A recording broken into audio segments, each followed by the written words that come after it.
before we get into today's show, we got some news to hit really quickly because the Broncos announced that they will be unveiling their brand new jerseys on April 22nd. That is 3 days before first day of the NFL draft. So we got some new threads, some new unis coming up in just a few weeks. I'm sure we'll have a lot more leaks and fun storylines to talk about over the next few weeks to go along with it. But April 22nd, brand new jerseys are coming out. Now let's get into the meat and potatoes of today's show because the Kansas City Chiefs signed Carson Wentz to back up Patrick Mahomes late last night. And now there is one less, even somewhat decent quarterback, and that's probably being a bit nice to Wentz, on the market. When you look at all the quarterback moves made so far this offseason, you've got high-profile ones like Kirk Cousins to the Falcons. And then you've got guys that Denver was looking at. Sam Darnold, who was unfortunately, I wouldn't even just say outbid, but outlured over to Minnesota with the prospect of playing with Justin Jefferson and Jordan Addison. And then you've got a quarterback like Sam Howell, who, according to Mike Klis, the Broncos kicked the tires on in a trade, but ultimately the Seahawks offered more. Justin Fields was traded. Jameis Winston went to the Browns. Gardner Minshew went to the Raiders. Marcus Mariota went to the Commanders, and a couple other backups as well. So the quarterback market has, severely dried up. It is the Sahara right now. And Denver's quarterback room, well, it's drier than the Sahara. It's Jarrett Stidham and Ben DiNucci. That is not a competent, let alone playable quarterback room. And I'm sure there will be an addition made to it. But with every signing that happens, it makes you scratch your head a little bit more as to what Denver and specifically Sean Payton's plan is at the quarterback position. Is it really just to hand it over to Jarrett Stidham after 2 starts last year where he showed some okay things? He showed that he probably deserves to hang around in this league, but definitely didn't blow me away. Definitely did not make me feel confident that he could be a 17-game starter next year. And sure, the NFL draft is coming up, and there's an opportunity for Denver to make an addition there, but when you pick 12, there's a good chance the top 3 or 4 quarterbacks will be taken before you. If that's not a part of your plan, what is the plan? So what's your confidence level in Jarrett Stidham? Scale it 1 to 10. Definitely seems like it is his job to lose at this point. So be brutally honest with me in the comment section. I'll be brutally honest with you guys right now. I'm at a 3.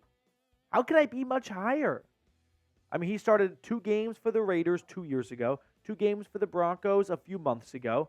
So in those 4 starts, I think what we saw is Jarrett Stidham looks to be like a solid backup, but that's about as nice as I can get. I don't think that Jarrett Stidham showed us in those 4 games he can be much more than that. Now, 4 games, not a big sample size. Maybe he's really, about to break out and everyone on the Broncos coaching staff has seen this in practice, but it's a gamble because we have not really seen anything close to that so far. And my gamble, confidence level of that happening, 3 out of 10 right now. So with that being said, in my eyes, there are 2 options left. If we're talking even halfway decent quarterbacks, because everyone else out there right now is likely out of a job soon and likely out of the league if afterwards. Ryan Tannehill, Zach Wilson. And I know they're not very good options. They're not very appealing and not very exciting. But could someone find me a better one? Because if so, I'm all ears, and we'll talk about that guy. But I'm running out of ideas. So let's talk about these 2 options really quickly. Starting with Ryan Tannehill, the better of the 2. The only quarterback that's actually ever shown us he can play at a decent level in a season. Go back to his 2020 year with Tennessee. 3,800 yards, 33 touchdowns, 7 interceptions.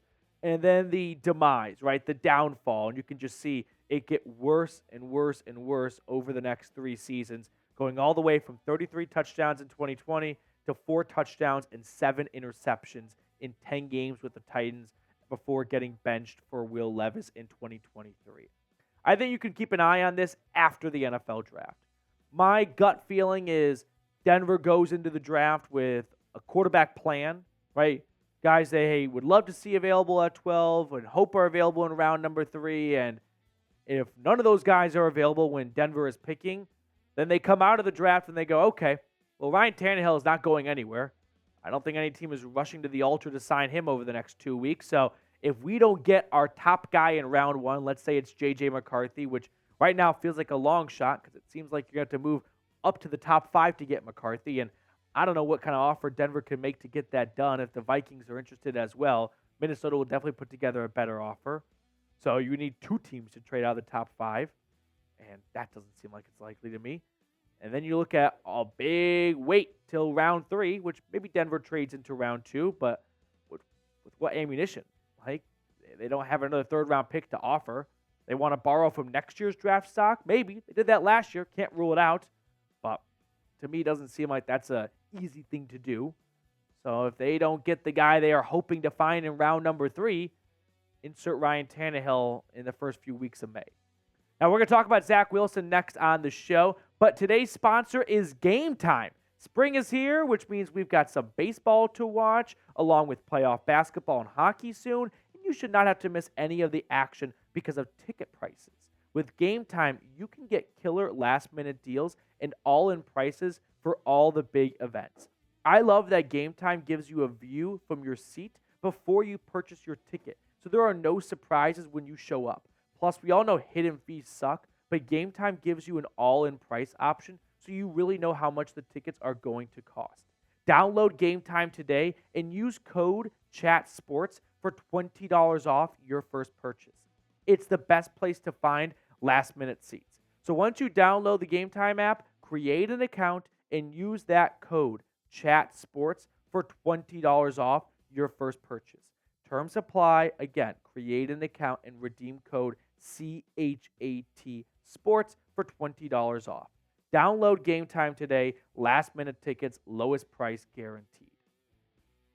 Oh, boy. A guy that definitely does not get anyone in their seats. Zach Wilson. What to make of the former second overall pick for the New York Jets? Well, he sucks. Can we all just agree and admit that? Like, he's got a cannon of an arm. There are plenty of great athletes that don't make it in the NFL. So I'm not interested in even getting semi-involved just because of the arm talent and the arm strength we saw from his pro day 4 years ago. Pass. This is Sean Payton's nightmare. I mean, think about what Sean Payton really hated, let's just be honest, about Russell Wilson's game. Holding on to the ball for so long and taking a lot of sacks. That drove Sean Payton nuts. Think about Zach Wilson. What are his issues in New York?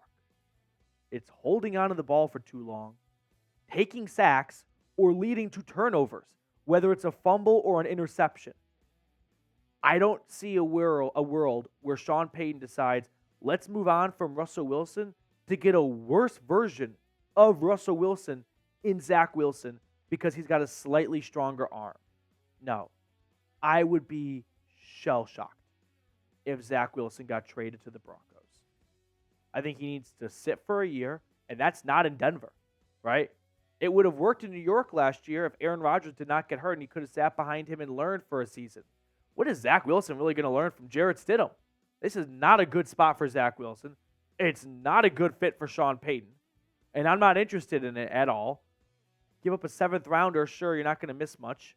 So I'm not really worried about the draft capital you'd cost to give up him, but rather feeling like you satisfied your quarterback need this offseason because you got Zach Wilson. You're not advancing or progressing your roster whatsoever. He's not a fit with Sean Payton, and he's not a good quarterback. So why waste the time, right? I wouldn't be mad about trading for Zach Wilson and it not working out because you lost a 7th rounder. To hell with the 7th rounder. They never work out. I'd be mad that you wasted your time and you felt like that was the good move to make, or not even the good move, but the only move you needed to make at the quarterback position. 2024 season, down the drain. So who should start week 1, or better yet, who will start week 1? Not even who should. Who do you think will end up taking the first snap in week 1? Jarrett Stidham, a rookie, or someone that I didn't discuss and maybe is a little bit off the radar? Let me know in the comment section with an other and shout out that quarterback. I think it's what I've been saying for months at this point. It's Jarrett Stidham. He was the starting quarterback in week 18 for this team, and they have not brought anyone in to take that job from him. And I don't think a rookie will be handed the starting job. Maybe if he blows Sean Payton and the coaching staff away in training camp in the preseason, he climbs up the depth chart. But for now, I think it's going to be Jarrett Stidham to open up week 1 for this team, and we'll see how long he holds on to the job. All right, before we get on out of here, we're down to our last 3 reasons to be optimistic for 2024 after reaching 21,000 subscribers. Reason number 3, excellent ownership. There's a lot of things wrong right now with the Broncos, but ownership is not that. We saw that the ownership is willing to invest money in this team. They're bringing in new uniforms. They got $500,000 new turf for just 1 game in their first season as owners. They are building a new practice facility. The new stadium is definitely next on the to-do list. So ownership has not spared a single expense for making this team as successful as possible. And then I look back to the NFLPA report cards, where every single year the team grades the team on certain qualities and whatnot. And, well, ownership saw those grades from 2023, and you can see they made some improvements, right? They can't control everything, and they can't just snap a finger and make everything perfect overnight. But they saw the 2023 grade of a D for food service and nutrition. They brought it up to a B, right? I mean, you go to the training room, for example. It was a C plus in 2023, brought it up to a B minus. So there are still strides to make, and the locker room will improve once they build this new training facility, which will be done over the next few seasons. But you can definitely say this with the utmost confidence. The Walton Penner ownership group is doing everything in their power to make this team as successful as possible. Ownership, I think, would genuinely write a check if they could win the game that way. I don't think they would have an issue with it. I think they would just write a blank check if it means they got to win. That's how bad they want to win. All right, that will do it for us on this show. Thank you guys so much for tuning in. Enjoy the rest of your Tuesday, and I'll talk to you all later.